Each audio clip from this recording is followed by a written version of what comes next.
culture, making memories to keep, sharing stories, recipes, life's little dreams. On making beans, we spill the means. From kitchen to table, hospitality bright, flavors of the world dancing in the light, sipping brew and tasting fine. Making beans, it's our time. Tune in, folks, we're taking a ride for culinary tales far and wide. We're talking food, we're talking drink, making beans, you'll never want to blink. Tune in, folks, we're taking a ride. All right. Here we go. Making Beans podcast in lovely Ojai, California, up in the mountains. Hanging out in the studio today, we have Winemaker Hangout featuring our first winemaker guest, Fabien Castel of Side Street Wine located in Ojai. Welcome to the show, Fabien. Thank you, John. Yeah, it's great. So you just came back and you just came back from the Ojai Wine and Food Festival, or Food and Wine Festival, I should say. How was that experience? So actually, I was not there, but I was telling the story of a friend who was an importer of fine wine in LA who was there. Okay. And who was bringing a good friend and also a winemaker from Burgundy, Rossignol. Mm-hmm. But no, I wish I could go there. I know I didn't get to make it, but I made the after and hung out with a few chef friends new chef friends, and then also some winemakers. And Ernst Storm was there. Great guy, great winemaker as well. And but really, let's talk about you and your wine journey. And I was listening to that wine podcast recently out of Santa Barbara. I forget the name of it. But you were talking about like your mom and growing up, and you were surrounded by wine. Can you take us to that? Like, I want to understand like your journey to where you're at now. Oh, thank you. That's a great question. Yeah, I think on that podcast, I talked about my grandmother because I credit her for being instrumental in getting me really interested in food, in cooking, and in wine. Mm-hmm. And actually, I just saw on your desk you have a book by Bill Buford. Uh-huh. And actually, recently I read his book Dirt. Yeah. Which is a beautiful book because he is, an Italian. I mean, he loves Italian food and he's specialized in Italian food. And he decides to go to Lyon to learn how to cook or to see how food is being cooked really in Lyon. Mm-hmm. And that book touched me a lot because that's where my grandmother was from. Okay. And I grew up in Paris, but my parents both were from Lyon. So I'm really the first generation Parisian, like a lot of French people. And so, yeah, through the years, she was the one cooking. She was just this really powerful figure. She was also a physician. And in a very silent way, because she was not actually very Latin outward personality, but she really honed the cooking to a level that is incredible. And as Bill Buford mentioned in Dirt, really the start of the modern revolution of cooking in Lyon is with women. La Mère Brasier being the most famous one, but there's quite few of them before you have the other famous men that will really take it to another level later on. But so that was cool. And what she was doing is that she, in addition to put a lot of detail in crafting the food and serving it, and I got to see it, and I would assist her, or every so often when I would be spending vacations or holidays there. But she also had a cellar. And so I would be like her little cellar rat, and she would just like have me go get the bottles, open them, and then see if they were good. Because she was born in 1900, first day of spring. And then by 1925, after going through the First World War as a nurse, she became a physician, and as a side would just travel all around the South and buy wine, usually actually bulk, because that's what you were doing. Right. You were not buying bottles. And yeah, so that was a really cool part that I picked up on your story that I'm glad you brought up. So just buy go to the vat and fill it up. That's right. I mean, it was usually like a big food. So like really these big wooden vats where the wines were being aged. And most of the wine was sold directly out of those food, and it was never really bottled. Right. The amount of wine bottled is actually so little all the way until the 50s. And so, yeah, she had so many wines, great history. And so we would open them, and then that's where I got to learn what a corked wine smells like, what an overtly oxidized wine is. And then she didn't have that many words, and she would really have this really clear vision of like, yeah, this is good enough, or this is not good, and you need to open another bottle. Right. So you learn from young age. So is that when you were like, oh, I want to do wine, or no, you weren't even thinking about wine then? No, I was not even too young. I mean, or not directed enough. I'm not one of those people that found just great drive. I was more going with the wind.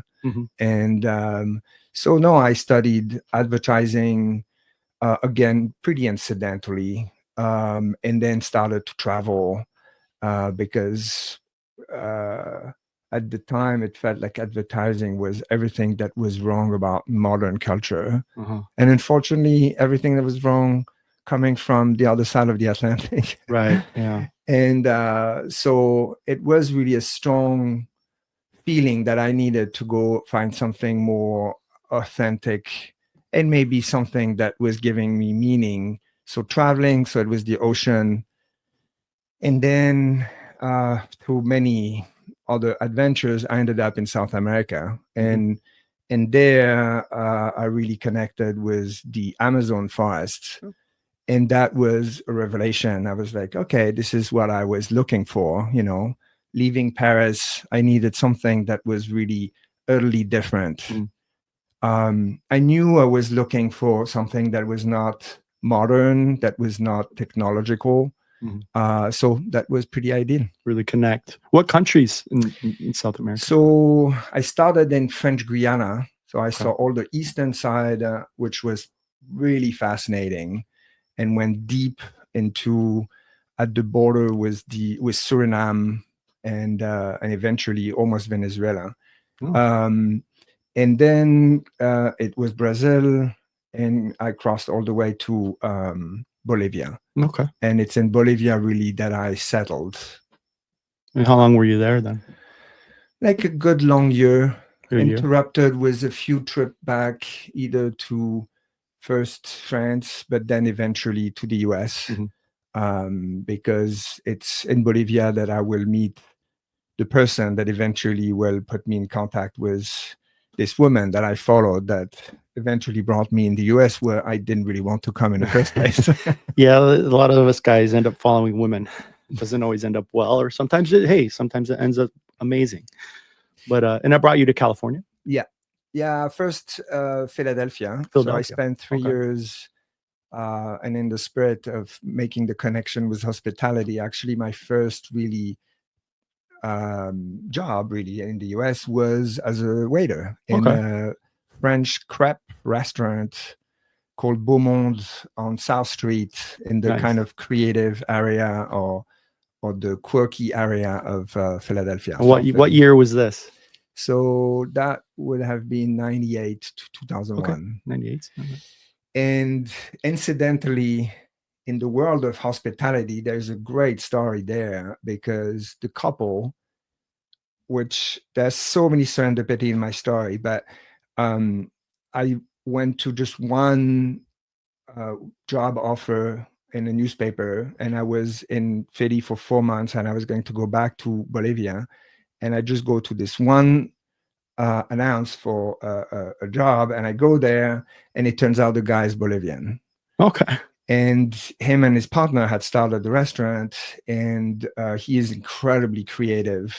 He worked for anthropology and kind of restructured, or actually did all the creative aspect of the display of anthropology. And he told me, like, oh, you should go visit my parents, which I did.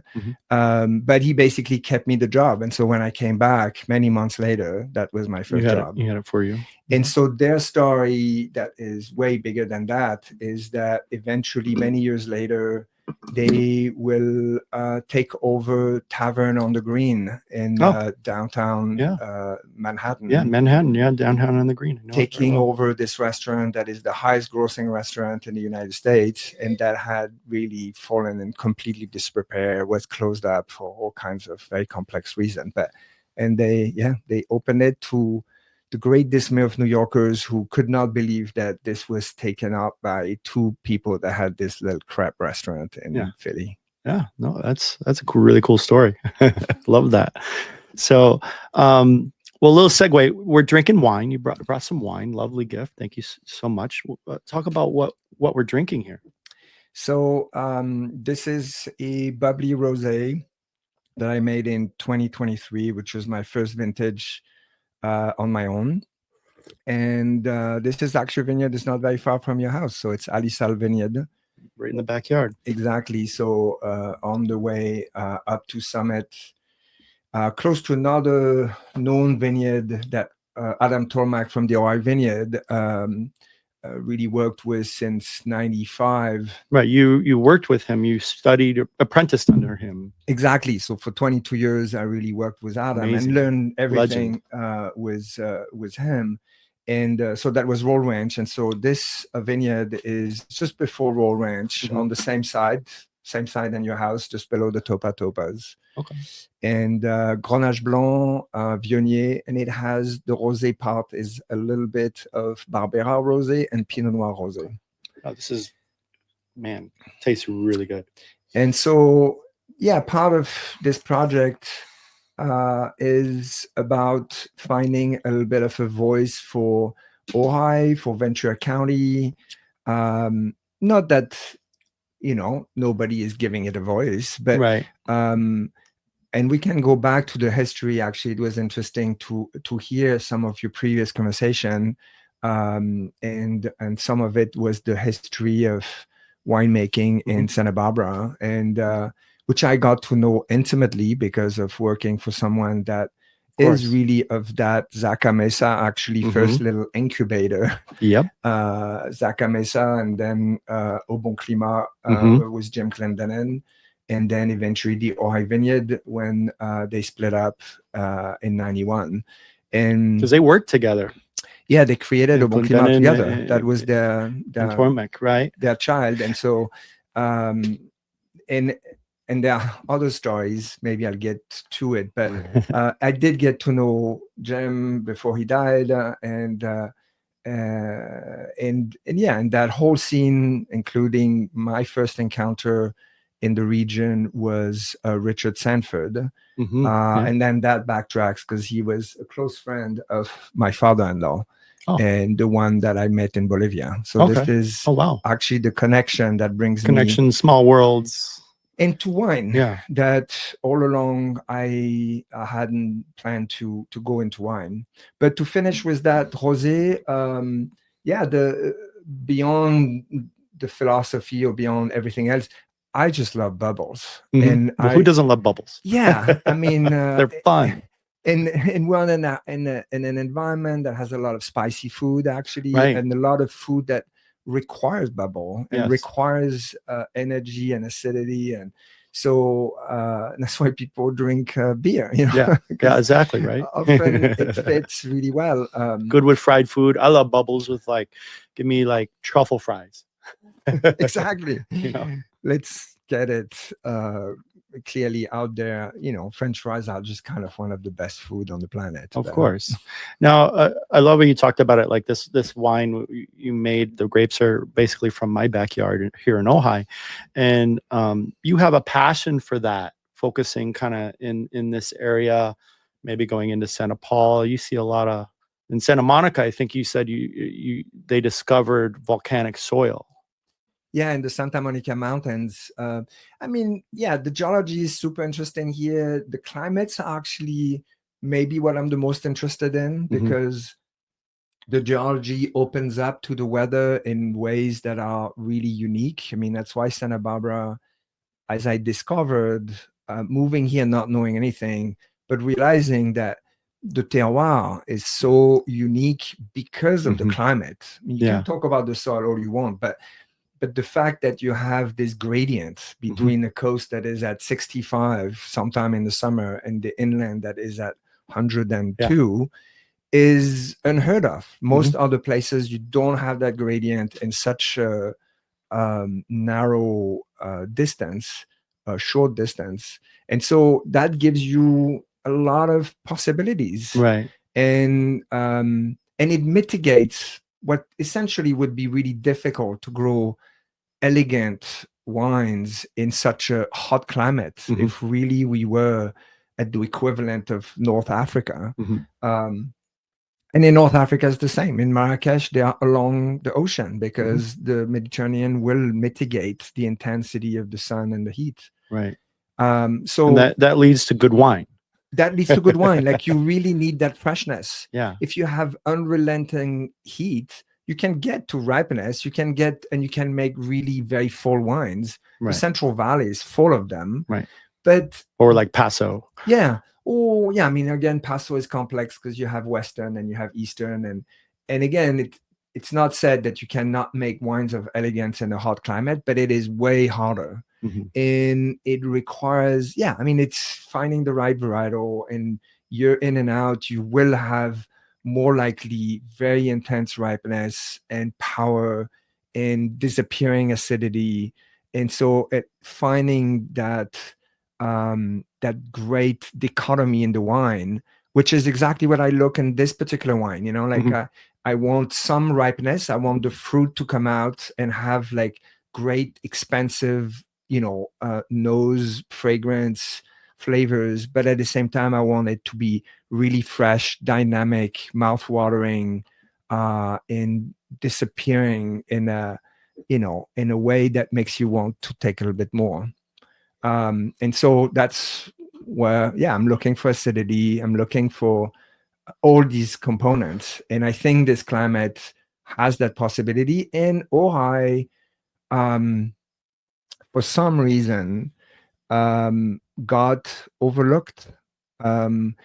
It probably was a lot more developed prior to Prohibition, but Prohibition, as it, is endlessly fascinating how it has restructured everything in the culture, and especially in the viticulture and winemaking world, that suddenly, it was erased.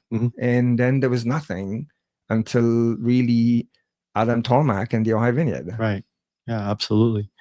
No, that's a really cool story about the area of Ojai. Ojai is definitely special. It's a spiritual vortex. There's like an energy here that I've read about, and there's only a few around the world. So there's a meditation mound, and there's just this energy and synergy here, and that's kind of what drew me and Liz here. So and we love it. So no, I can see that, even though I have a snarky kind of answer to that, which is actually a very scientific way. I think for me, the magic is very pragmatic, and you can see it in various different ways in the native population that existed here before. Is that the vortex is actually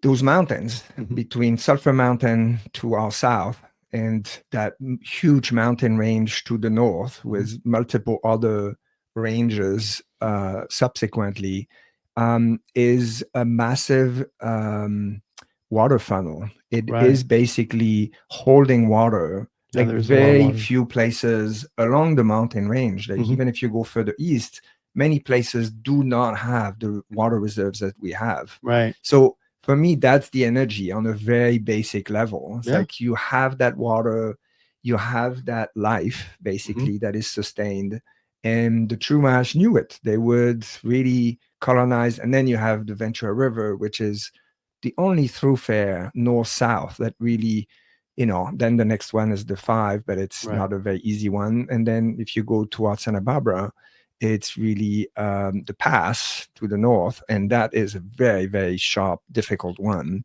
Right. So Ventura was always the preferred one to be able to connect the ocean to the mountains. Okay. No, that's a great story. So let's talk about working with Adam a little bit. What were some of the biggest lessons you learned from him? Oh my gosh, there are so many. Yeah, I mean, I'll continue telling stories, but one that I've probably told before, but it was the interview. I just called. I had actually another. It was Richard Longoria who told me I had met him along with Richard Sanford through my father-in-law. And as I said, I'm settling in Ventura because my wife was going to the medical program for her residency, and so I said, well, what's happening in Ventura? And he's like, well, it's great. You don't have that much choice. Really, it's Adam Tormak. That's all, and he is really one of the most interesting, idiosyncratic, dedicated craft winemaker that there is. So I called him and then got an interview, and then he tasted me through 40 wines from casks. That was the interview. Okay. And I did not know how to spit. So I was like, I'm kind of buzzed. I can hold my liquor, but this is a lot of very high octane California wine that I'm not taste spitting through that. Yeah. And so by the end, I was like, okay, I really bungled that interview. But I guess he hired me. He's a Francophile. So in my resume, there was nothing that said wine, but I guess French, was interesting enough to him. Because really, he loves France. Right. Has been there many times as an adolescent and then later on. And then, I learned everything from him from the ground up. So the big lessons are craft. So I was really looking for that. That's the only thing I knew since the age of 12. I wanted to learn a trade with my hands. And I wanted an old style transmission from one person to another. I wanted the mentor, or I wanted a teacher. Mentor, So it felt like all these pieces were matching. And then seeing the operation, it's really crafty. It's small. It's nestled in the Oaks in Oakview. The winery is all redwood. And this is how I learned to make bread with his brother, and pickling, and kind of the attention to detail with the food. And then they were cooking all Southern European food, like Provençal food.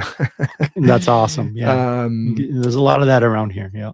And then little by little, the big lessons are very practical once again.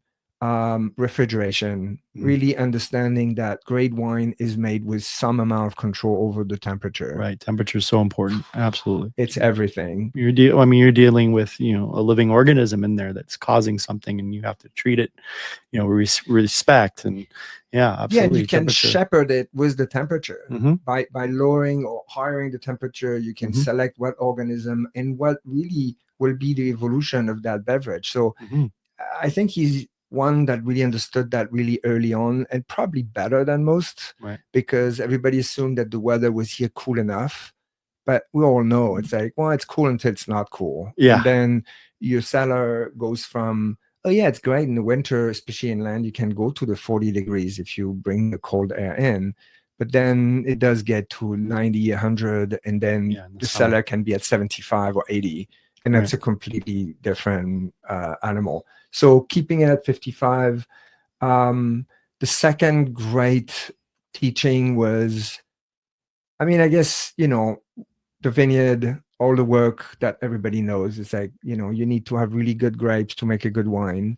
Not being greedy, meaning kind of taking the yields down, not really pushing the yields, of understanding what is the yield that is going to lead to the aesthetic that you want. And then the third one is really great wine is made with as little sulfite as you can bear. Right. Doesn't mean no sulfites, but really he understood very early on that you really, really want to minimize that to its bare minimum. Sometimes to a fault, because we have made quite few wines together that, you know, didn't have the lifespan that maybe we were wishing for because of straddling that very dangerous line. But I think a lot of, anyway, it's a very, very important lesson that I'm still applying today. So for example, this sparkling rosé, no sulfite whatsoever. No sulfite. And this is the beauty of having bubbles. Yeah. CO2 is a preservative. And so you don't necessarily need to use hardly any. I think some champagne and sparkling will use some because they want, you know, it's their insurance policy. Yeah. But again, a better wine, a wine that will evolve, whether it's in your glass or in the bottle through time, is really better with not too much sulfite. That's good. Now you like to, you prefer to choose and serve younger wines, colder temperatures, similar to how wine was served in France, right? You're kind of focusing on that. Yeah, I mean, like here there are two stories.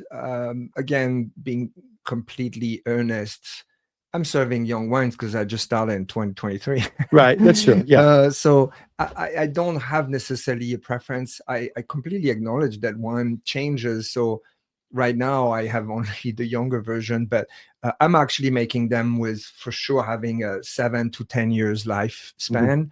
I'm not thinking at 15 to 20 or 30, as some of Adam's wine have aged, or Jim Clendenin or many other people. So that's being practical. I don't want to go too far, but the cold, that's because I'm using so little sulfite, and I'm in a brewery, because for everybody to know, Side Street Wine is actually connected with the Ojai Valley Brewery. Yes. And they are the one that I partnered with. And so they have an infrastructure that is set for beer, and beer is so much more fragile. It needs to be stored at 35 or 38 Fahrenheit. Colder. Okay. And otherwise, many things go wrong. And so suddenly I found myself with an infrastructure that was way colder. And I had to relearn a lot of things that I had not done with Adam. So it's an adaptation. Exactly. And was that a big challenge or kind of easy, or?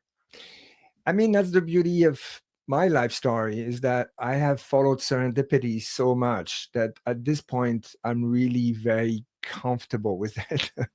And like a good challenge. Yeah, it's a challenge, or actually it's a complete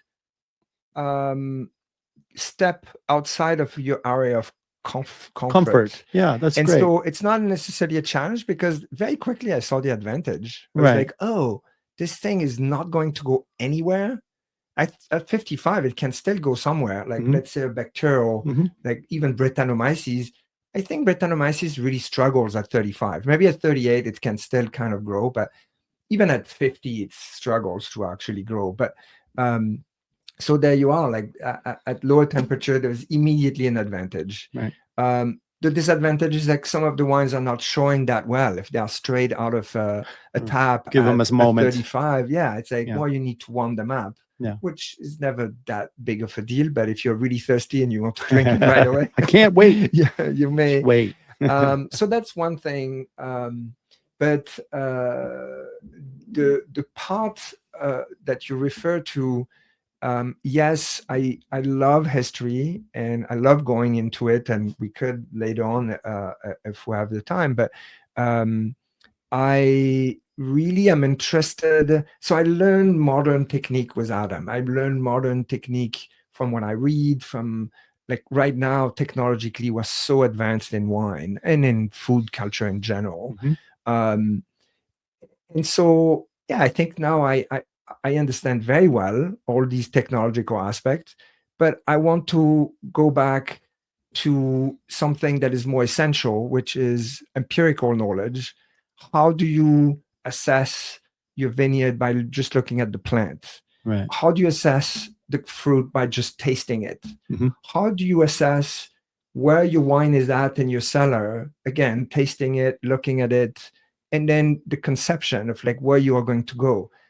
So there's something that is really ancient about that. Like the ancients had that as clearly as we do today. Of course. And sometimes they were probably less distracted. And so I feel that relying too much on technology prevents you from connecting on a very actually emotional, non-linear level that is still empirical. You're still observing these variations and where they go and where you want to go with it.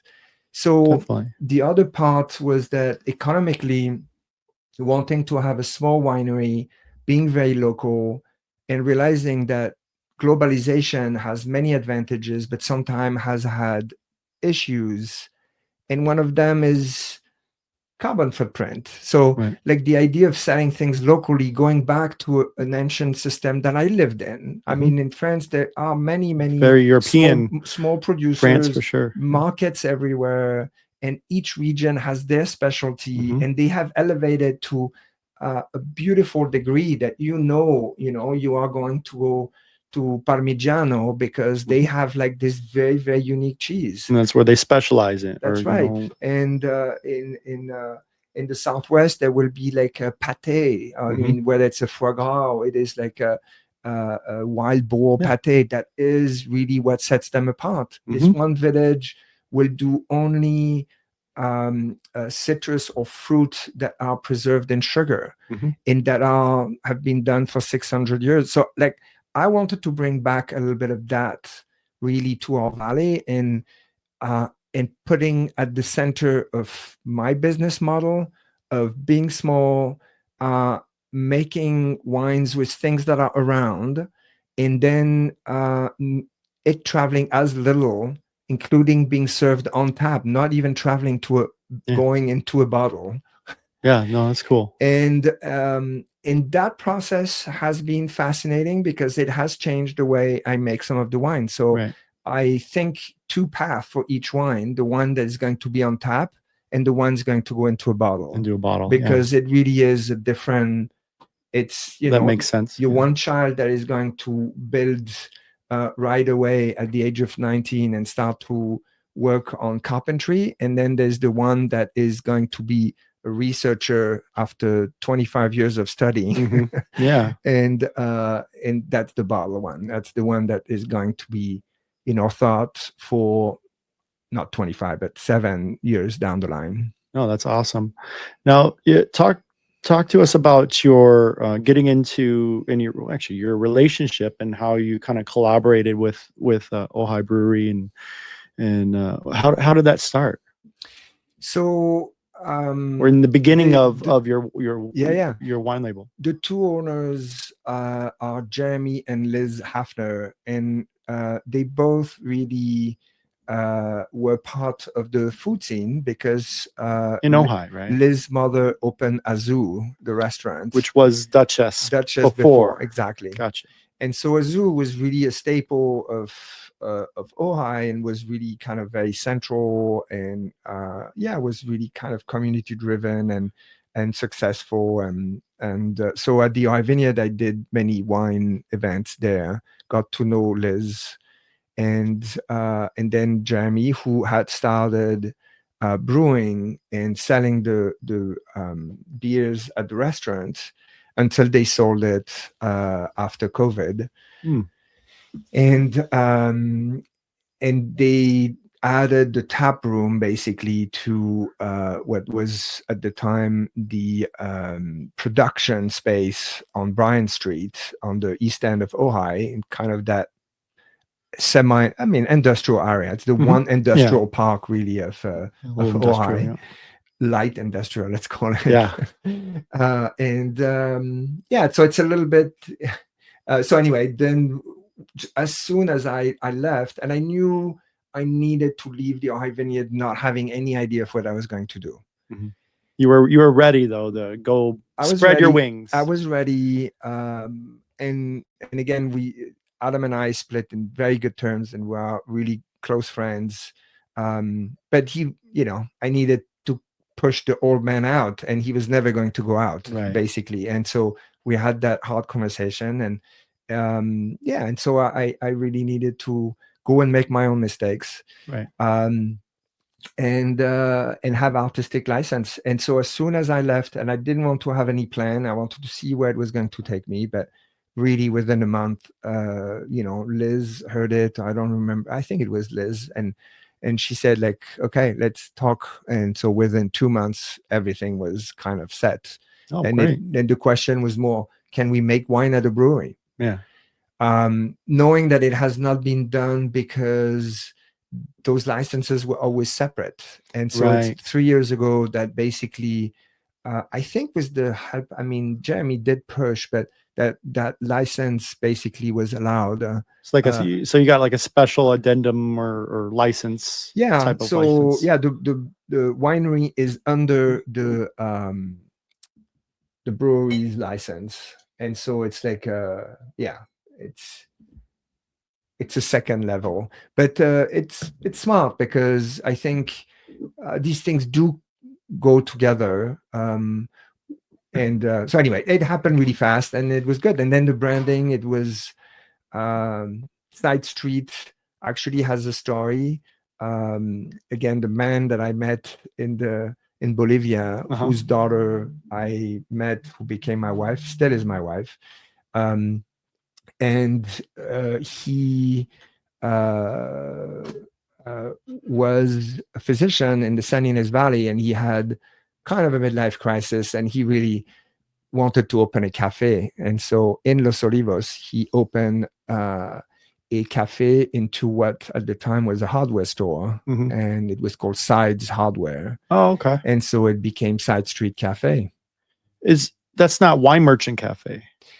I don't think that there's anything to this day that exists, but still is like. I'm trying to picture the location. Yeah, the flag, and it's kind of the northern side of that cross street. That is the side street. Gotcha. And it's like 2 blocks to the right. And I think now it's a kind of fancy restaurant. It has a different name. It's part of Bell's restaurant. Yeah, it's maybe Bar La Côte. Okay. I think it's Bar La I think Côte. that's probably what it is. Yeah. Exactly. So that's the location where he started Side Street Cafe, which he probably didn't do. No, I know he didn't do super well. But he was that character that was amazing, building community, bringing scientists, philosophers, poets, musicians, and he wanted something happen in Los Olivos, which at the time there was not much happening. What year was this? So I think that was probably the mid-90s. Mid-90s. Okay. And to where it is now, it's definitely boomed. So yeah, it's a lot going on. And the boom, actually, I got to see it, which was so amazing because it is related to wine. And it was Sideways. Yeah. Oh, yeah. Well, of course, Sideways. Yeah. In the area, it was so beautiful.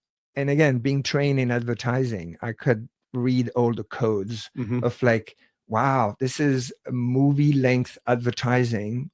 Unexpected because it's actually a good movie, and that has like all these not very pleasant characters. So you think it doesn't sell the place that well, but it really captured the spirit. And then something happened, and then the reaction was unbelievable. And as I came to kind of a better understanding of the wine culture, realizing how much influence it had and how it changed Los Olivos, Los Alamos, Solvang, all those areas.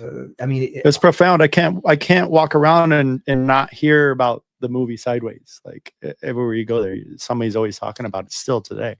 So it definitely left a lasting impression. So, and sometimes I know people get annoyed at it, but for me, it really is, again, because I love philosophy and I love old history. It really is of the scope of a myth. Like it really has, and the fact that it reaches so many people in so many profound ways. Anyway, so that was, I certainly, so the story to go back to the Side Street Cafe, eventually was sold. He sold it, and walked away, fortunately, because he would have lost everything. And then a friend, when someone redid the cafe, got the sign. So actually, the sign is now in the brewery, and I put it on the. Oh, you got the sign. That's cool. Yeah, it's an old wooden sign. Look out for that next time I'm over there. And then it's my wife. When I was looking for a name, she's like, "You're on the side street." Like, it's such a humble name as well. Like, I didn't want something that was pretentious, right? But it's a great story too, and I think people connect the story so much when it comes to food, but also, you know, when they're drinking something, wine, beer. Stories are I think just package it really well, and the delivery, and people really embrace that. So, and there's nostalgia always to it when it comes to drinking wine, beer, food. It develops that, and I love that connection with people and how it continues to evolve.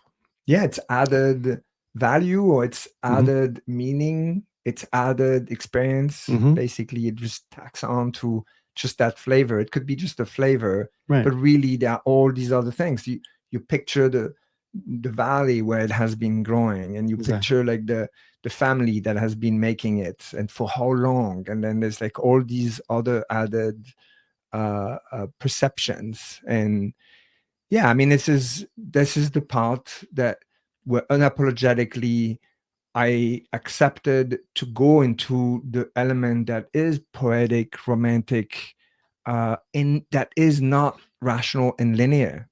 In wine, in food, in community, in life in general. That's why I love science, but you gotta open also to all these other aspects. No, it's very important.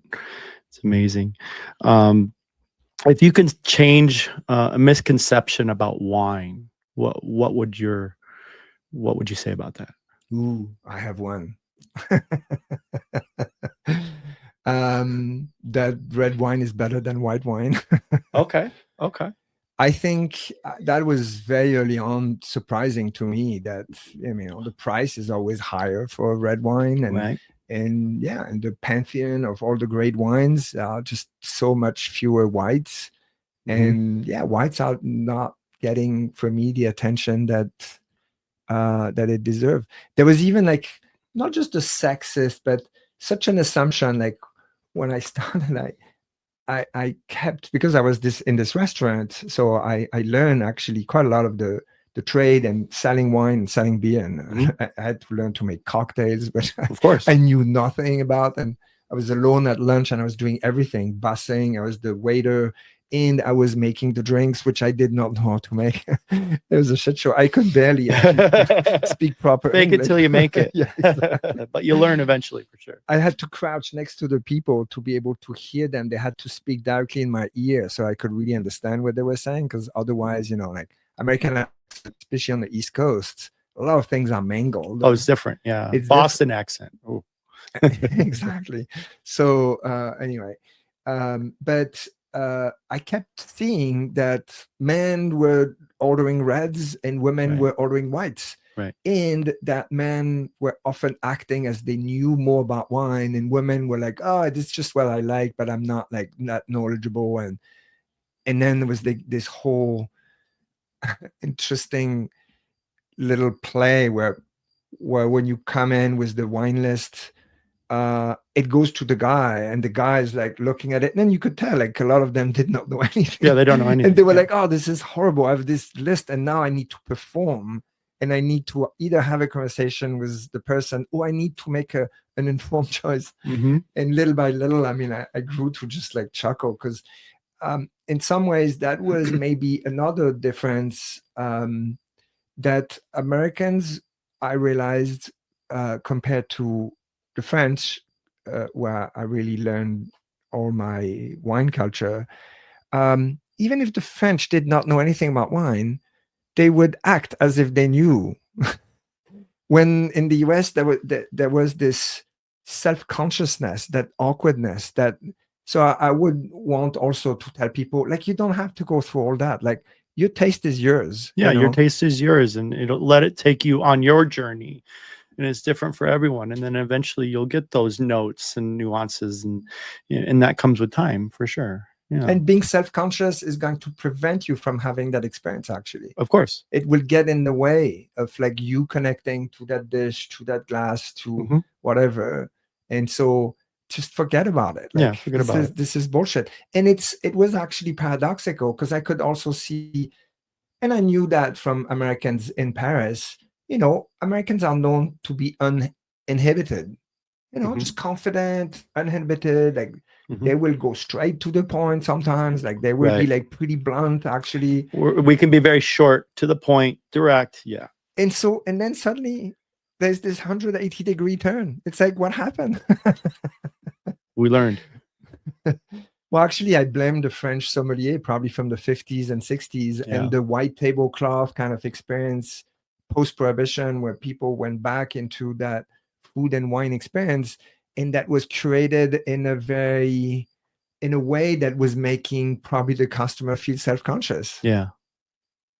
So at the end of the day, it comes to, it's education. I think now people are very open to learning and educating, and I think you're seeing, or you've been seeing the past few years, resurgence of, I bring up my next show, we're going to talk about like live fire cooking. There's a resurgence of that, but I think also wine making, beer making. I mean, you get breweries everywhere now. Microbreweries has just exploded, and I think wine's also growing, and people want to learn more and be part of it. And I think people are also exploring different varietals that they never had before, because it would always be like, it's red wine, I need cab, and that's it.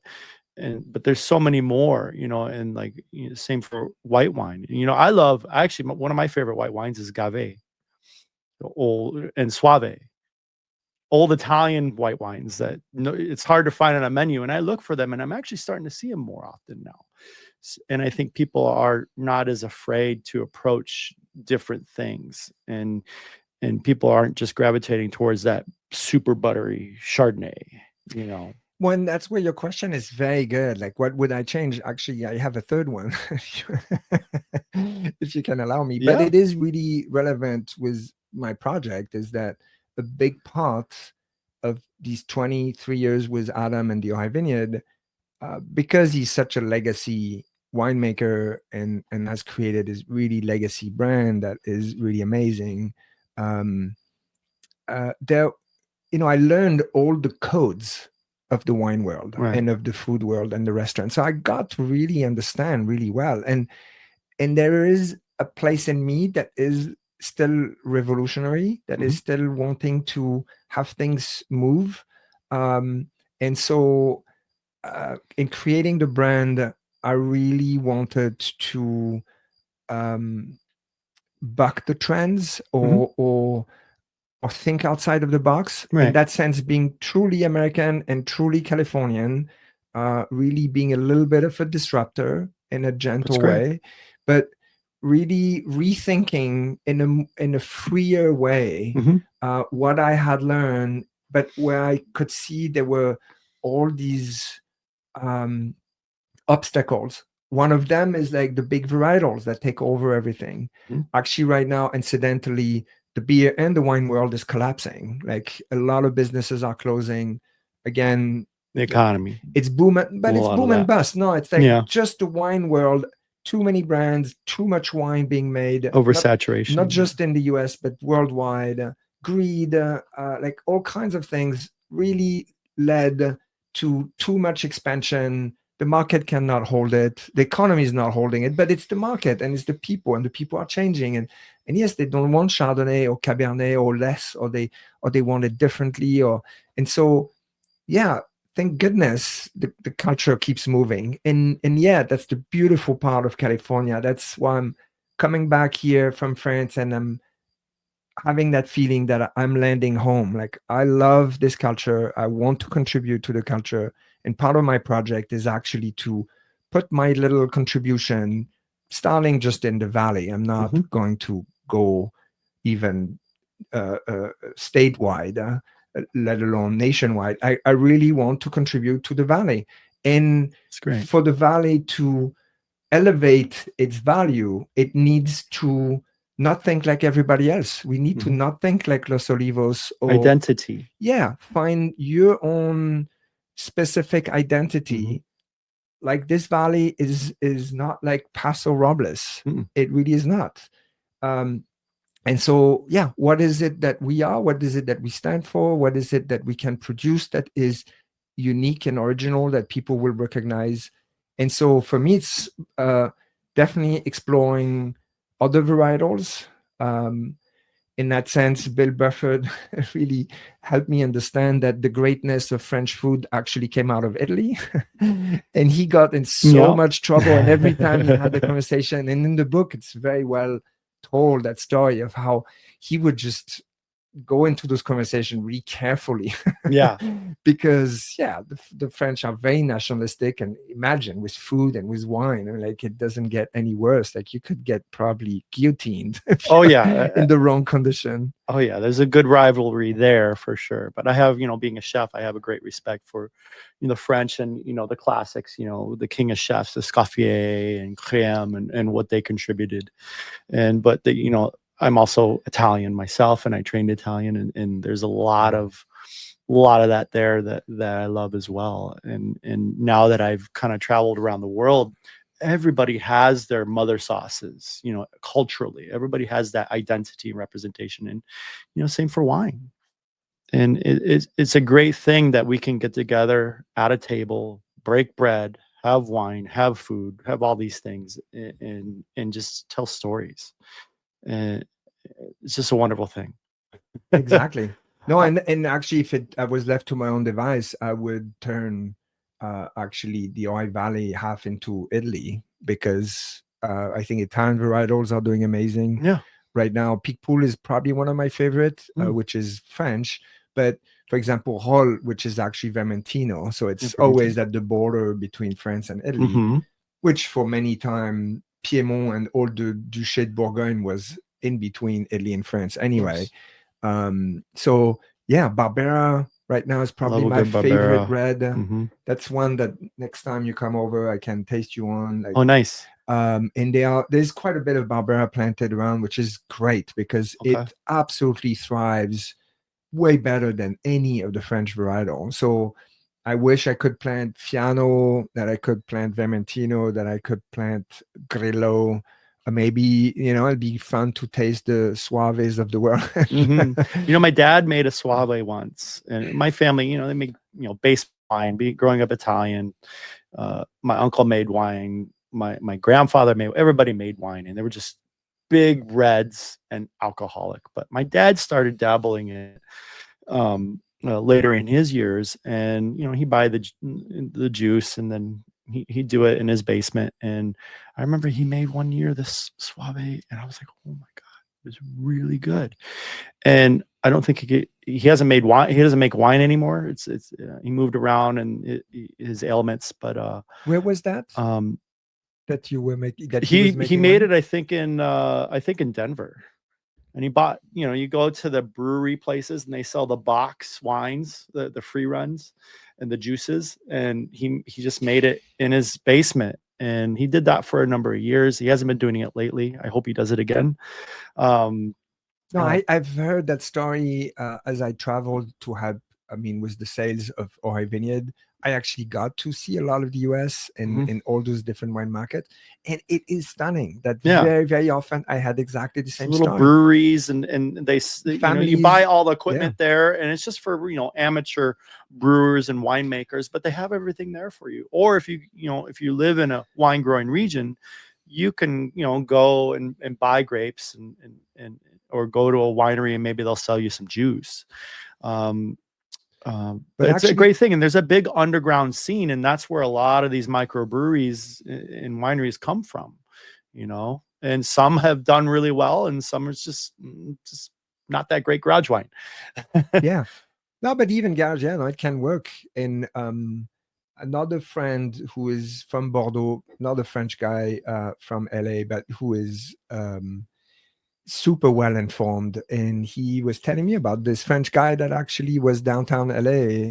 So it's like 1880, 1890, and developed this huge wine business. That was actually the first massive growth, and maybe it was actually earlier, 1860, maybe 1850. And actually a big part of his business was to send juice all over the US because people were buying juice to actually finish it. Yeah.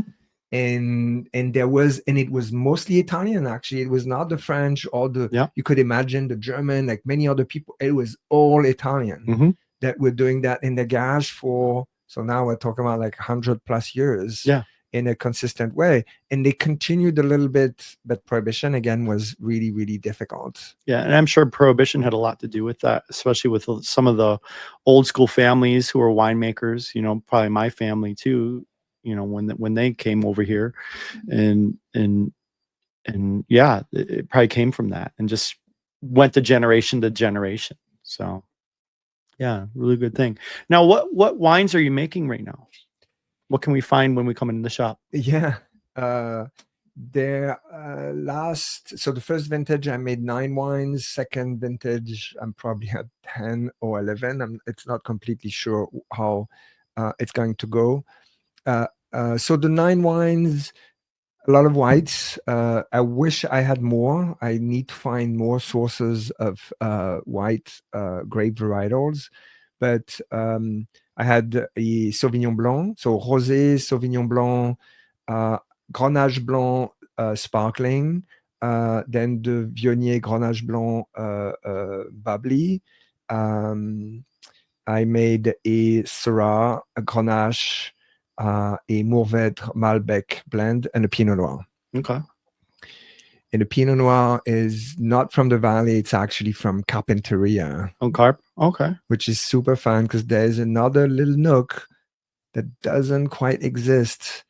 I mean, there are few vineyards, but I would trade a lot of those avocados for grapes. Yeah, right. Well, maybe you can approach some of these landowners and be like, don't do avocados. Let's do some grapes. Yeah, I'm trying. I'm slowly working at it. I mean, I'm not like the most driven person on the planet, but every time I meet someone that is, I'm like, you should at least have a small plot just to try it out. Right. And sometimes it doesn't take, you don't need to plant extensively. You should actually not plant extensively. And you don't need so much water either, right? No, it's less than avocados for sure. Way less. So sustainable in that way too.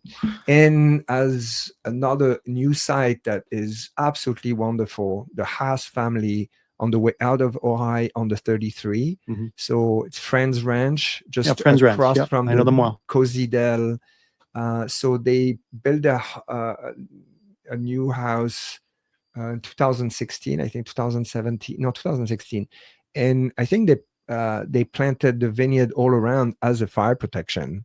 And actually the Thomas fire came through and it actually worked. Oh, so as for fire protection, because it's kind of sparse and it's groomed well. So right? And it's interesting. And it's green. It's a fire break. It's green. So it's creates some type of natural fire break. So actually, even in southern France, where there are a lot of fires like here, a lot of fire breaks now they are planting grapes in between.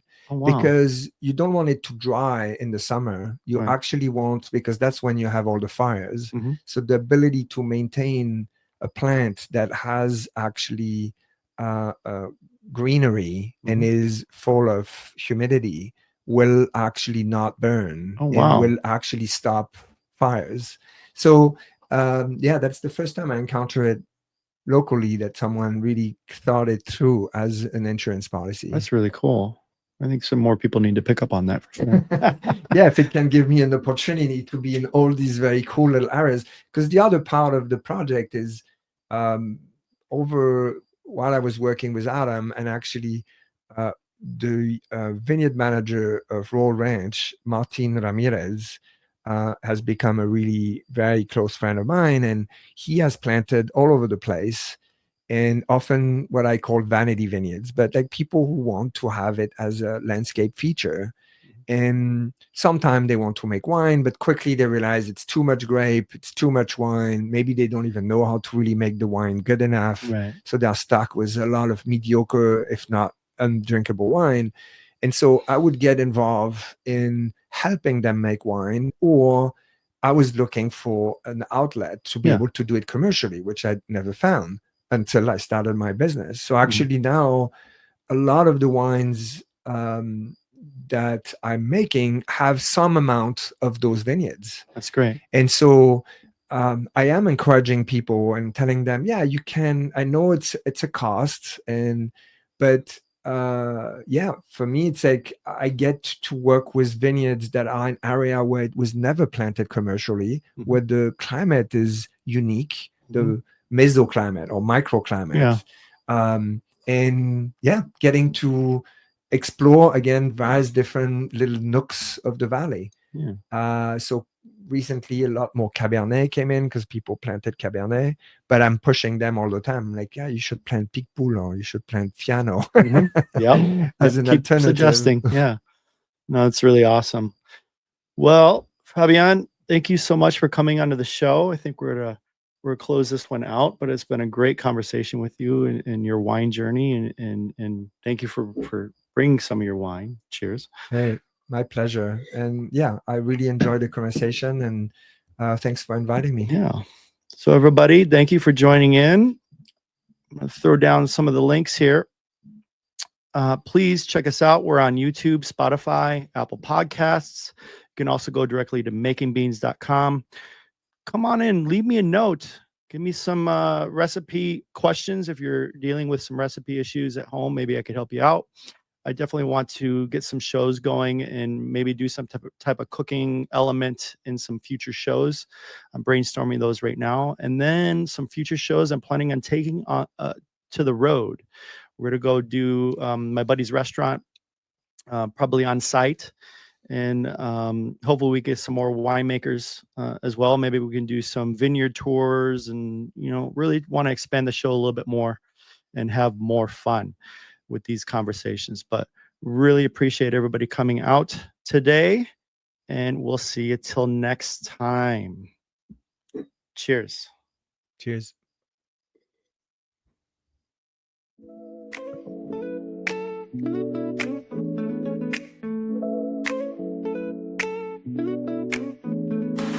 Cooking up stories, making dreams, talking about life, sharing themes. Sip on wisdom, enjoy the ride. Recipes and culture all in stride. Making beans, we break it down. Food and drink on every round. From kitchen tales to heartfelt talks, spicing up your daily walks. Hospitality, we keep it real. Chefs and brews, they'll make you feel. Every dish, every drink, more than just what's in the sink.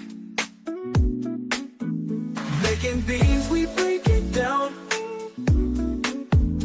Food and drink on every round. From kitchen tales to heartfelt talks, spicing up your daily walks. Life is flavorful of zest. Join the table, be our guest. Culture, stories, new cuisine. Every episode like a dream. Ooh, ooh, ooh, ooh.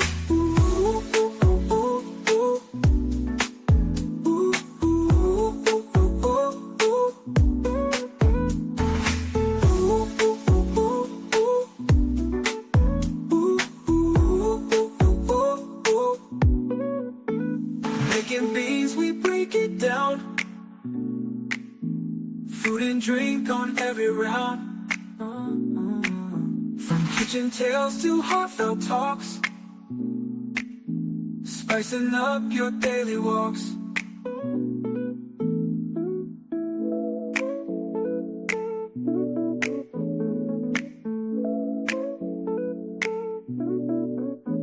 Life is flavorful of zest. Join the table, be our guest. Culture, stories, new cuisine.